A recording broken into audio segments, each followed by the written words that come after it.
You don't actually own your Facebook profile and your photos. Google scans, still today at least, scans all of your Gmail. Your iPhone knows exactly where you are at all times, even if you have location services turned off. Went with his wife browsing homes, just privately having a look, took some photos, and posted them on Instagram, and now you can guess why Facebook bought Instagram for $1 billion. Posted them on Instagram, and what happened the very next day? This.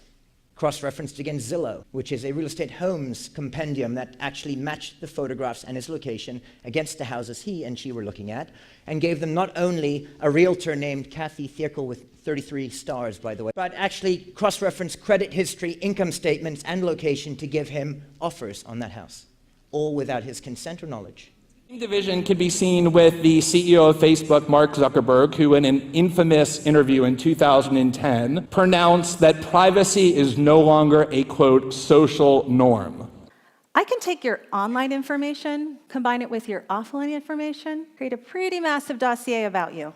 Trying to get as much of your data as quickly as they can to do stuff with it. They've had all kinds of issues. Uber had God mode. Facebook, privacy tweaks. Facebook has been a constant, unfortunate abuser of privacy, and they've run experiments on people. And Spotify at the bottom, a huge privacy backlash. What is actually your data worth? To just give you two examples, here's William Meredith, who pulled out a shotgun and shot down a drone over his backyard. It certainly wasn't his, and his daughter was outside suntanning. And then Samsung TV, any of you who have one, just check when you get home, please. Many of them were shipped with their webcams enabled and the microphones enabled. In a 2009 interview with the longtime CEO of Google, Eric Schmidt, who, when asked about all the different ways his company is causing invasions of privacy for hundreds of millions of people around the world, said this. He said, if you're doing something that you don't want other people to know, maybe you shouldn't be doing it in the first place.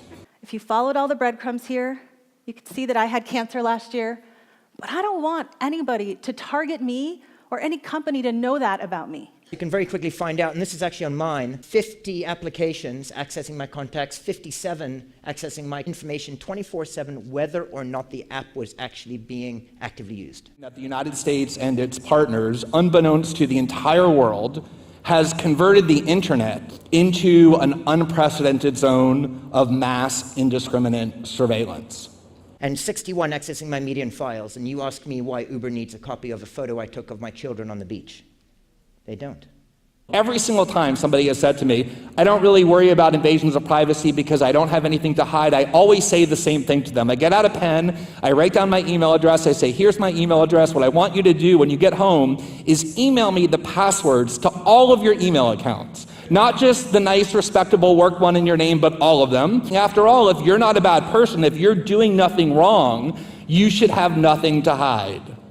Not a single person has taken me up on that offer. This realization was exploited most powerfully by the 18th century philosopher Jeremy Bentham, who set out to resolve an important problem ushered in by the industrial age, where institutions had become so large and centralized that they were no longer able to monitor and therefore control each one of their individual members. And the solution that he devised was an architectural design originally intended to be implemented in prisons that he called the panopticon. The primary attribute of which was the construction of an enormous tower in the center of the institution, where whoever controlled the institution could at any moment watch any of the inmates, although they couldn't watch all of them at all times. And crucial to this design was that the inmates could not actually see into the panopticon, into the tower, and so they never knew if they were being watched or even when. And what made him so excited about this discovery was that that would mean that the prisoners would have to assume that they were being watched at any given moment, which would be the ultimate enforcer for obedience and compliance. At any rate, they could plug in your wire whenever they wanted to. You had to live, did live, from habit that became instinct, in the assumption that every sound you made was overheard, and except in darkness, every movement scrutinized.